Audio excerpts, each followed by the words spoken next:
Olá, boa tarde. Eu sou Mariana Chervon, que está no ar mais uma edição do CFC News, o único jornal dedicado exclusivamente aos profissionais que atuam em centros de formação de condutores. E vamos começar o CFC News de hoje novamente com um giro rápido sobre notícias dos Detrans. O Detran de São Paulo entregou na última semana sua base de dados completa de registro de índices de acidentes de trânsito para o Departamento Nacional de Trânsito, Denatran. A informação é da Folha de São Paulo. Segundo a coluna Painel, os dados vão integrar o RENAEST, que é o Registro Nacional de Acidentes e Estatísticas de Trânsito. A ideia é que até 2022, todos os números do país sobre esse tema estejam unificados. O Detran paulista foi o primeiro a enviar os levantamentos. No Rio de Janeiro, o Detran reabriu mais 22 postos de habilitação no último sábado e marcou a volta total dos serviços de habilitação em todo o estado. É preciso agendamento prévio para que não haja aglomeração nos postos. Entre os serviços disponíveis estão renovação da carteira de motorista, primeira e segunda via da CNH, adição e mudança de categoria, troca da permissão pela definitiva e alteração de dados com inclusão de atividade remunerada. Os serviços de habilitação poderão ser realizados das 10 às 17 horas nos 81 postos do estado. E o Detran do Rio Grande do Norte reinicia hoje os atendimentos ao público nas cidades de Caicó e Apodi, ampliando os tipos de serviços oferecidos nos municípios de Pau dos Ferros e Ceará-Mirim. O horário de funcionamento nas 4 cidades é das 7 às 13 horas. Em todas as unidades do Detran do Rio Grande do Norte, os atendimentos somente serão realizados mediante agendamento prévio no site, no ícone Agendamentos, disponível na página inicial.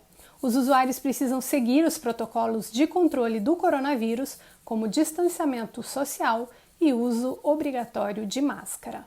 E no Rio Grande do Sul, uma proposta enviada à Assembleia pelo governo do estado prevê a simplificação de taxas do Detran do Rio Grande do Sul, com redução para 70% dos veículos no custo do certificado de registro e licenciamento do veículo, o CRLV. A proposta visa ajustar a lei estadual a decisões do Supremo Tribunal Federal, bem como aos avanços tecnológicos e mudanças na legislação de trânsito que trouxe alterações ou criação de novos serviços. A principal delas diz respeito à taxa de expedição do documento anual de licenciamento, o CRLV, que passou a ser exclusivamente digital. E o governo do estado do Espírito Santo divulgou nesta semana o calendário de vencimento do Imposto sobre Propriedades de Veículos Automotores, o IPVA, 2021. A cota única ou a primeira parcela do IPVA de veículos leves vencerá em abril de 2021, seja qual for o final da placa. Já o calendário de vencimentos de veículos pesados terá início no mês de março, placas com final 1 ou 2. O decreto número 4.758-R, com as datas, foi publicado no Diário Oficial do Espírito Santo. E agora vamos falar das notícias do CONTRAN. Na semana passada, o CONTRAN publicou 2 novas resoluções, as de número 804 e 805, e também iniciou uma consulta pública sobre a proposta de alteração nas normas para a integração de municípios ao Sistema Nacional de Trânsito.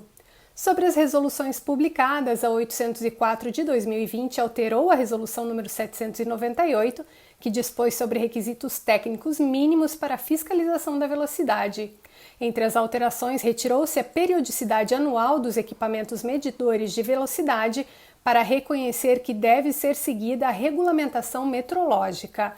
Além disso, o auto de infração e a notificação de autuação não precisarão conter mais a data da última verificação metrológica e o número de registro junto ao Inmetro. Já a Resolução 805 de 2020 revogou a 782 e determinou novo cronograma sobre os prazos de processos e de procedimentos afetos aos órgãos e entidades do Sistema Nacional de Trânsito e as entidades públicas e privadas prestadoras de serviços relacionados ao trânsito. Sobre a Resolução 805, você encontra no portal um novo cronograma de cada um dos processos, como renovação da CNH, notificação de autuação e transferência de veículos. E também na semana passada, o CONTRAN abriu um processo de consulta pública à proposta de resolução que pretende alterar as regras para a integração dos municípios ao Sistema Nacional de Trânsito. Essa integração é regulamentada pela Resolução número 560 de 2015 do CONTRAN.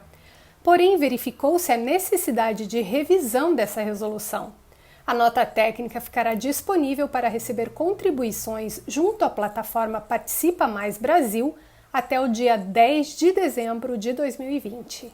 O assunto agora é sinalização de trânsito. A Confederação Nacional do Transporte lançou na semana passada o estudo Transporte Rodoviário Sinalização. A publicação caracteriza a sinalização das rodovias brasileiras, destacando as suas condições e os aspectos de padronização. Apresenta a evolução das condições da sinalização viária no Brasil, com dados e informações da pesquisa CNT de rodovias, e os relaciona à implantação de programas de manutenção e melhoria dessa variável em rodovias federais. O estudo também traz recomendações para o aprimoramento do seu desempenho.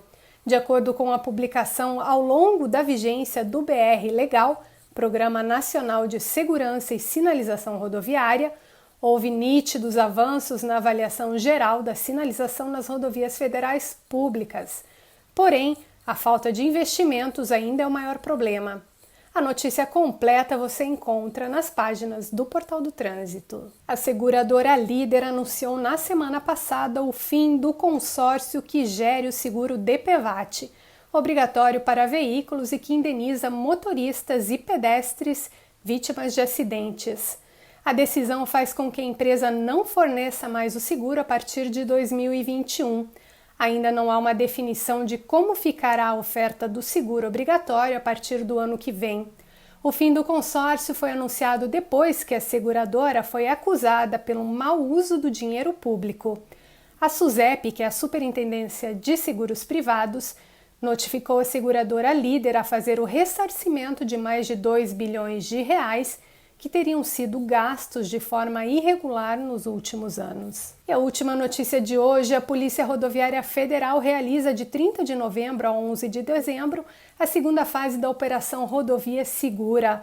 O objetivo é reforçar as ações de policiamento, fiscalização e de educação para o trânsito, com foco na prevenção e redução da gravidade dos acidentes de trânsito, bem como aumentar a percepção de segurança e intensificar o enfrentamento à criminalidade nas rodovias federais e em áreas de interesse da União. Esse foi o CFC News de hoje, dia 30 de novembro de 2020. Voltamos na próxima segunda-feira ou a qualquer momento em edição extraordinária. Até mais!